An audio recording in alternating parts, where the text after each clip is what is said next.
ನಮಸ್ತೆ, ಓಂ ನಮಃ ಶಿವೋಹಂ ನ್ಯೂಸಿಗೆ ಸ್ವಾಗತ. 1000 ವರ್ಷಗಳ ಪುರಾತನ ದೇವಾಲಯ ಅರಿಕೇರಿ ಶ್ರೀ ನಾಗನಾಥೇಶ್ವರ ಸ್ವಾಮಿ ದೇವಾಲಯದಲ್ಲಿ ಇಂದು ತಾರೀಕು 3/2/2025 ಸೋಮವಾರ ವಸಂತ ಹುಣ್ಣಿಮೆ ಹಾಗೂ ಸುಬ್ರಹ್ಮಣ್ಯ ಷಷ್ಠಿ ವಿಶೇಷ ಪೂಜೆಗಳು ನೆರವೇರಿತು. ಬೆಳಗ್ಗೆಯಿಂದ ಗಣಪತಿ ಪೂಜೆ, ಪ್ರಸನ್ನ ಪಾರ್ವತಿ ಪೂಜೆ, ನವಗ್ರಹ ಪ್ರಾರ್ಥನೆ, ಶ್ರೀ ನಾಗನಾಥೇಶ್ವರ ಸ್ವಾಮಿಯವರಿಗೆ ಲಘುನ್ಯಾಸ ಪೂರ್ವಕ ಪಂಚಾಮೃತ ಅಭಿಷೇಕ, ರುದ್ರಾಭಿಷೇಕಗಳು ನೆರವೇರಿತು. ಶ್ರೀದೋಷ ನಿವಾರಕ ಸುಬ್ರಹ್ಮಣ್ಯ ಸ್ವಾಮಿಯವರಿಗೆ ಸುಬ್ರಹ್ಮಣ್ಯ ಷಷ್ಠಿ ಅಂಗವಾಗಿ ಪಂಚಾಮೃತ ಅಭಿಷೇಕ, ಮಂಗಳ ದ್ರವ್ಯ ಅಭಿಷೇಕ ವಿಶೇಷವಾಗಿ ನೆರವೇರಿತು. ಭಕ್ತಾದಿಗಳು ಹುತ್ತಕ್ಕೆ ಪೂಜೆ ನೆರವೇರಿಸಿ ಹಾಲು ಸಮರ್ಪಿಸಿ ಬೇಡಿಕೊಂಡರು. ಧರ್ಮಾಧಿಕಾರಿಗಳು ರಮೇಶ್ ಬಾಬು ಮಾತನಾಡಿ, ದೇವಾಲಯ ಜೀರ್ಣೋದ್ಧಾರವಾಗಿ 25 ವರ್ಷಗಳು ಆದ ಕಾರಣ ರಜತ ಮಹೋತ್ಸವ ಅಂಗವಾಗಿ ವಿಶೇಷ ಪೂಜೆಗಳು ನಡೆಯುತ್ತವೆ ಎಂದರು. ಮಹಾಶಿವರಾತ್ರಿ ಇದೇ ತಿಂಗಳು 26ನೇ ತಾರೀಕು ಬುಧವಾರ ವಿಜೃಂಭಣೆಯಿಂದ ನಡೆಯಲಿದೆ ಎಂದರು. ಶ್ರುತಿ ಪ್ರೇಮ್ರವರು ಮಾತನಾಡಿ, ಈ ಕ್ಷೇತ್ರದಲ್ಲಿ ಪ್ರತಿ ಶಿವರಾತ್ರಿಗೂ ಸ್ವಯಂ ಪ್ರೇರಿತವಾಗಿ ದೇವಾಲಯದಲ್ಲಿ ಹಾಲು ತೆಗೆದುಕೊಂಡು ಲಿಂಗಕ್ಕೆ ಹಾಲು ಸಮರ್ಪಿಸಬಹುದೆಂದು ಹೇಳಿದರು. ಪ್ರಧಾನ ಅರ್ಚಕರು ವೇದ ಬ್ರಹ್ಮ ಶ್ರೀ ಉಮಾಶಂಕರ್ ಶರ್ಮರವರು ಮಾತನಾಡಿ, ಆಲಯ ಜೀರ್ಣೋದ್ಧಾರ ಆಗಿ 25 ವರ್ಷಗಳು ಆಗಿರುತ್ತದೆ. ಆದಾಗಿ ರಜತ ಮಹೋತ್ಸವ ಅಂಗವಾಗಿ ವಿಶೇಷ ಪೂಜೆಗಳು, ಹೋಮಗಳು, ಮಹನ್ಯಾಸ ಪೂರ್ವಕ ಏಕಾದಶ ರುದ್ರಾಭಿಷೇಕ, ಮೃತ್ಸಂಗ್ರಹಣೆ, ಅಂಕುರಾರ್ಪಣೆ, ಪುಣ್ಯಾಹವಚನೆ, ಪಂಚಗವ್ಯ, ದೈವನಾಂದಿ, ರಕ್ಷಾಬಂಧನೆ, ಕಲಶ ಸ್ಥಾಪನೆ, ಗ್ರಹಾರಾಧನೆ ಹಾಗೂ ಧ್ವಜಾರೋಹಣೆ, ಗಿರಿಜಾ ಕಲ್ಯಾಣೋತ್ಸವ ನೆರವೇರಲಿದೆ ಎಂದರು. ರುದ್ರ ಹೋಮಾದಿಗಳು ಹಾಗೂ ನವಕಲಶಾರಾಧನೆ, ರಥ ಶುದ್ಧಿ, ರಥಾಂಗ ಹೋಮ, ರಥಬಲಿ ಅನಂತರ ದೇವರು ರಥಾರೋಹಣೆಯೊಂದಿಗೆ ಗಜ, ತುರಗ, ವೃಷಭ ಹಾಗೂ ಮಂಗಳ ವಾದ್ಯಗಳು, ವೇದ ಮಂತ್ರಗಳು, ನೃತ್ಯ, ಗೀತಾದಿಗಳೊಡನೆ 2 ಗಂಟೆಗೆ ಬ್ರಹ್ಮ ರಥೋತ್ಸವ ನಡೆಯುತ್ತದೆ ಎಂದರು. ಸಂಜೆ 4 ಗಂಟೆಗೆ ಯಾಮಾದಿ ಪೂಜೆ, ಅಭಿಷೇಕಗಳು ನೆರವೇರುವುದು ಎಂದರು.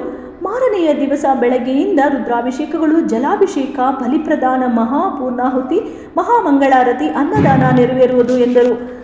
ಇದೇ ತಿಂಗಳು 12/2/2025 ಮಾಘ ಪೌರ್ಣಮಿ ಬುಧವಾರ ವಿಶೇಷವಾಗಿ ಪ್ರಯಾಗ್ರಾಜ್ನಿಂದ ತ್ರಿವೇಣಿ ಸಂಗಮದಿಂದ ಮಹಾಕುಂಭದ ತೀರ್ಥ ತರಿಸಿ ಬೆಳಗ್ಗೆ 5 ಗಂಟೆಗೆ ಮಾಘ ಸ್ನಾನ ಅಂಗವಾಗಿ ತೀರ್ಥ ಸ್ನಾನಕ್ಕೆ ಎಲ್ಲ ಭಕ್ತಾದಿಗಳಿಗೂ ಸೌಕರ್ಯಗಳನ್ನು ಮಾಡಲಾಗಿದೆ ಎಂದರು. ಕುಂಭಮೇಳದಲ್ಲಿ ಭಾಗವಹಿಸಲು ಆಗದಿರುವ ಆಸಕ್ತರಿಗಾಗಿ ಮಹಾಕುಂಭ ಜಲವನ್ನು ತರಿಸಿರುವುದಾಗಿ ತಿಳಿಸಿದರು. ಮಾಘ ಶುದ್ಧ ಪೌರ್ಣಮಿ ವಿಶೇಷ ಸತ್ಯನಾರಾಯಣ ಸ್ವಾಮಿ ಪೂಜೆ ಸಾಮೂಹಿಕವಾಗಿ ಮಾಡಿಸಲಾಗುತ್ತದೆ ಎಂದರು. ಸತ್ಯನಾರಾಯಣ ಸ್ವಾಮಿ ಪೂಜೆಗಾಗಿ 516 ರೂಪಾಯಿಗಳನ್ನು ಸಲ್ಲಿಸಿದ ದಂಪತಿಗಳ ಕೈಯಲ್ಲಿ ವ್ರತ ಮಾಡಿಸಲಾಗುವುದು ಎಂದರು.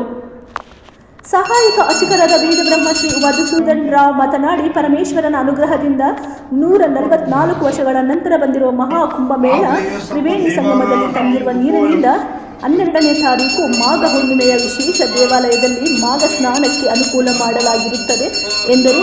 ಎಲ್ಲ ದೋಷಗಳು ನಿವಾರಣೆ ಮಾಡುವ ಈ ತೀರ್ಥ ಸ್ನಾನ ತಪ್ಪದೆ ಎಲ್ಲರೂ ಮಾಡಲು ವಿನಂತಿಸಿದರು.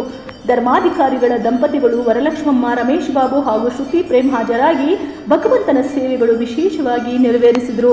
ಪ್ರಧಾನ ಅರ್ಚಕರು ವೇದ ಬ್ರಹ್ಮ ಶ್ರೀ ಉಮಾಶಂಕರ್ ಶರ್ಮಾ ಮಾತನಾಡಿ ಹಾಗೂ ಸಹಾಯಕ ಅರ್ಚಕರಾದ ಶ್ರೀ ಮಧುಸೂದನ್ ರಾವ್, ಶೃಂಗನಹಳ್ಳಿ ರಾಘವೇಂದ್ರ ಶರ್ಮಾ ಸಹಕರಿಸಿ ಕಾರ್ಯಕ್ರಮ ಯಶಸ್ವಿಯಾಗಿ ನೆರವೇರಿಸಿದರು.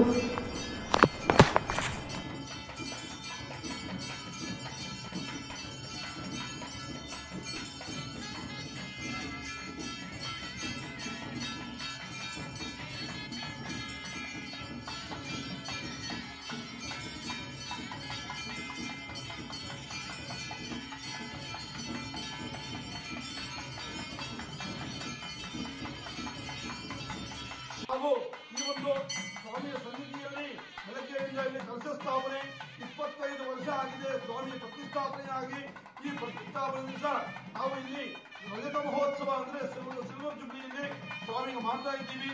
ಈ ಒಂದು ರಜತ ಮಹೋತ್ಸವದಲ್ಲಿ ಸ್ವಾಮಿಗೆ ರುದ್ರಾಭಿಷೇಕ ಮಾಡಿಸಬಹುದು. ಏಕಾದಶ ರುದ್ರಾಭಿಷೇಕ 5,116 ರೂಪಾಯಿ, ಏಕವಾರ ರುದ್ರಾಭಿಷೇಕ 1,516 ರೂಪಾಯಿ ಇರುತ್ತದೆ. ಹಾಗೂ ಗಿರಿಜಾ ಕಲ್ಯಾಣೋತ್ಸವ ಇರುತ್ತದೆ. ಸ್ವಯಂವರ ಪಾರ್ವತಿ ವ್ರತ ಅಂತ ಹೇಳ್ತೀವಿ. ಯಾರಿಗೆ ಮದುವೆ ಆಗದೆ ಇರುವುದಾಗಲಿ ಹಾಗೂ ಏನಾದರೂ ತೊಂದರೆಗಳು ಯಾಕಂದ್ರೆ ಹೊರದಲ್ಲಿ ಇದು ಆಗುವುದಿಲ್ಲ, ಆಮೇಲೆ ಸಂಪಾದನೆ ನಿಲ್ಲೋದಿಲ್ಲ ಇಂಥದ್ದೆಲ್ಲ ಈ ಒಂದು ಸ್ವಯಂವರ ಪಾರ್ವತಿ ಕಲ್ಯಾಣೋತ್ಸವ ಹಾಗೂ ರುದ್ರಾಭಿಷೇಕ ವಿಶೇಷವಾಗಿರುತ್ತದೆ. ಆ ಒಂದು ಕಲ್ಯಾಣೋತ್ಸವಕ್ಕೆ ಕುತ್ಕೋಬಹುದು. ಹಾಗೂ ರಥೋತ್ಸವ, ಬ್ರಹ್ಮ ರಥೋತ್ಸವ ಇದೆ. ಅವತ್ತು ವಿಶೇಷವಾಗಿ ಬ್ರಹ್ಮ ರಥೋತ್ಸವ ಇದೆ. ಬ್ರಹ್ಮ ರಥೋತ್ಸವಕ್ಕೆ ಸಂಕಲ್ಪಕ್ಕೆ 2,116 ರೂಪಾಯಿ ಇರುತ್ತದೆ. ರಥೋತ್ಸವ ತುಂಬಾ ವಿಶೇಷ. ಈಶ್ವರನಿಗೆ ಅದು 2036 ರಥೋತ್ಸವಕ್ಕೆ ಬರ್ಬೋದು. ರಥದ ಮುಂದೆ ಈ ಒಂದು ಸೇವಾದಿಂದ ಸ್ವಾಮಿ ಮುಂದೆ ಬರ್ಬೋದು ನೀವು. ಆವತ್ತು ಇದೇ ಪ್ರಕಾರವಾಗಿ ಸಂಜೆ ಈ ಒಂದು 4 ಯಾಮದ ಪೂಜೆ ಇರುತ್ತದೆ. ಯಾಕಂದ್ರೆ ಸಂಜೆ ಒಂದು ಪ್ರದೋಷ ಕಾಲದಲ್ಲಿ ಸ್ವಾಮಿಗೆ ಇಲ್ಲಿ ವಿಶೇಷವಾಗಿ ರುದ್ರಾಭಿಷೇಕ ನಡೆಯುತ್ತದೆ. 4 ಯಾಮದ ಪೂಜೆ 6 ಗಂಟೆಯಿಂದ ಪ್ರಥಮ ಯಾಮ ಪೂಜೆ, 9 ಗಂಟೆಗೆ ಎರಡನೇ ಯಾಮ ಪೂಜೆ, 11 ಗಂಟೆಗೆ 3ನೇ ಯಾಮ ಪೂಜೆ, 4 ಗಂಟೆಗೆ ಬೆಳಗ್ಗೆ 4ನೇ ಯಾಮ ಪೂಜೆ ಇರುತ್ತದೆ. ಹಾಗೂ ವಾರ್ಷಿಕೋತ್ಸವ ಸಂದರ್ಭದಲ್ಲಿ ಕುಂಭಾಭಿಷೇಕ ಮತ್ತೆ ಒಂದು ಜಲಾಭಿಷೇಕ, ರುದ್ರಾಭಿಷೇಕ ಇರುತ್ತದೆ. ಅವರು ವಿಶೇಷವಾಗಿ ಸ್ವಾಮಿಯ ಸನ್ನಿಧಿಯಲ್ಲಿ ಈ ಒಂದು ಫಲಹಾರಗಳು ಪ್ರಸಾದವಾಗಿ ನೀಡಲಾಗುತ್ತದೆ. ರವೆ, ಸಕ್ಕರೆ ಮತ್ತು ಅವಲಕ್ಕಿ, ಎಣ್ಣೆಯಿಂದಲೂ ಕೊಡುವವರು 1 ಕೆಜಿಯಿಂದ 100 ಕೆಜಿ ಕೊಡಬಹುದು. ಯಾಕಂದ್ರೆ ನೀವು 1 ಕೆಜಿ ಕೊಟ್ಟರು ಆ 1 ಕೆಜಿ 100 ಕೆಜಿಯಲ್ಲಿ ಹಾಕ್ತೀವಿ. ಒಂದೊಂದು ಅವಲಕ್ಕಿ ಒಬ್ಬೊಬ್ಬರು ಹೋದ್ರು ನೀವು 1000 ಜನಕ್ಕೆ ಅನ್ನದಾನ ಮಾಡೋ ಫಲಿತ ಸಿಗುತ್ತೆ ನಿಮಗೆ. ಇದೇ ಪ್ರಕಾರವಾಗಿ ಸ್ವಾಮಿಯ ಸನ್ನಿಧಿ 2ನೇ ದಿವಸ ಅನ್ನದಾನ ಇರುತ್ತದೆ. ಅನ್ನದಾನ ಅಕ್ಕಿ, ಬೇಳೆ, ತರಕಾರಿ ಕೊಡುವವರು ಕೊಡಬಹುದು.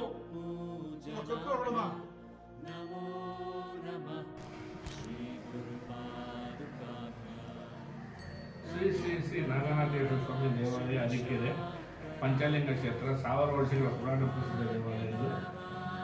ಈಗ ಜೀರ್ಣೋದ್ಧಾರ 25 ವರ್ಷ ಆಯಿತು. ಲಿಂಗ ಸಿಕ್ಕಿರೋದಿಲ್ಲ. ಶಿವಕುಮಾರ ಸ್ವಾಮೀಜಿಯಿಂದ ಪ್ರತಿಷ್ಠಾಪನೆ ಆಗಿ 25 ವರ್ಷಕ್ಕೆ ರಜತ ಮಹೋತ್ಸವ ಸ್ಟಾರ್ಟ್ ಆಗ್ತಾ ಇದೆ. ಈಗ 26ನೇ ತಾರೀಕು ಮಹಾಶಿವರಾತ್ರಿ ದಿವಸ ಜಾತ್ರೆ ಆಗುತ್ತೆ. ಬೆಳಗ್ಗೆ ಅಭಿಷೇಕ, ಕಲ್ಯಾಣೋತ್ಸವ ಮತ್ತು ಹೋಮಗಳೆಲ್ಲ ಇರುತ್ತೆ. ಹೆಚ್ಚಿನ ಸಂಖ್ಯೆಯಲ್ಲಿ ಭಕ್ತಾದಿಗಳು ಬಂದು ದರ್ಶನ ಮಾಡಿ ದೇವರಿಗೆ ಅರ್ಕೆ ಮಾಡ್ಕೊಂಡು ಹೋಗ್ತಾರೆ. ಫೆಬ್ರವರಿ 26, 27 ಮಹಾಶಿವರಾತ್ರಿ ಬಂದಿದೆ. 26 ಬುಧವಾರ, 27 ಗುರುವಾರ ಬಂದಿದೆ. 25 ಇಯರ್ಸ್ ಆಗಿದೆ ಎಸ್ಟಾಬ್ಲಿಷ್ ಆಗಿ. ಅವತ್ತು 26ನೇ ತಾರೀಕು ಮಾತ್ರ ಹಾಲಾಭಿಷೇಕ ಇರುತ್ತೆ. ಜನರು ಬಂದು ಅವರಾಗ ಅವರ ಕೈಯಿಂದ ಹಾಲು ಹಾಕಬಹುದು ದೇವರಿಗೆ. ಅವತ್ತು ಒಂದು ದಿನ ಮಾತ್ರ ಎಲ್ಲರಿಗೂ ಅವಕಾಶ ಇದೆ. 100 ರೂಪಾಯಿ ಕೊಟ್ಟು ಅವರು ಹಾಲನ್ನು ಹಾಕಬಹುದು. ಮತ್ತೆ 25 ವರ್ಷ ಸಿಲ್ವರ್ ಜೂಬ್ಲಿ ಇದರಿಂದ ವಿಶೇಷದಿಂದ ವಂಶೋದಯ ಹಾಸ್ಪಿಟಲ್ ಕೋಲಾರಿಂದ ಫ್ರೀ ಹೆಲ್ತ್ ಚೆಕ್ಅಪ್ ಮಾಡಿಸ್ತಾ ಇದೀವಿ. ಯಾರಾದ್ರೂ ಹೆಲ್ತ್ ಚೆಕ್ಅಪ್ ಮಾಡಬೇಕು ಅಂದ್ರೆ ಇಲ್ಲಿ ಫ್ರೀ ಆಗಿ ನಡೆಯುತ್ತೆ. ಬೆಳಗ್ಗೆಯಿಂದ ರಾತ್ರಿವರೆಗೂ ಇರುತ್ತೆ. ಯಾರಾದ್ರೂ ಬಂದು ಮಾಡಿಸಬಹುದು.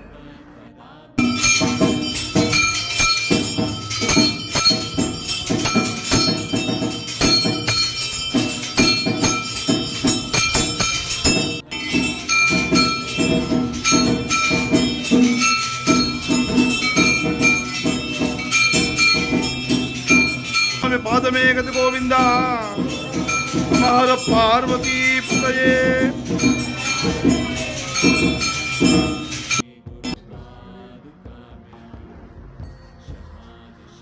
ಪುರಾಣ ಪ್ರಸಿದ್ಧವಾದಂತಹ ಶ್ರೀ ಕ್ಷೇತ್ರ ಶ್ರೀ ನಾಗನಾಥೇಶ್ವರ ಸ್ವಾಮಿ ದೇವಾಲಯವು 1000 ವರ್ಷಗಳ ಇತಿಹಾಸವನ್ನ, ಪುರಾವೆಗಳನ್ನ ಹೊಂದಿರತಕ್ಕಂಥ ಐತಿಹಾಸಿಕ ಮಹಾಕ್ಷೇತ್ರ. ಈ ಕ್ಷೇತ್ರದಲ್ಲಿ ಪ್ರತಿ ಸೋಮವಾರವೂ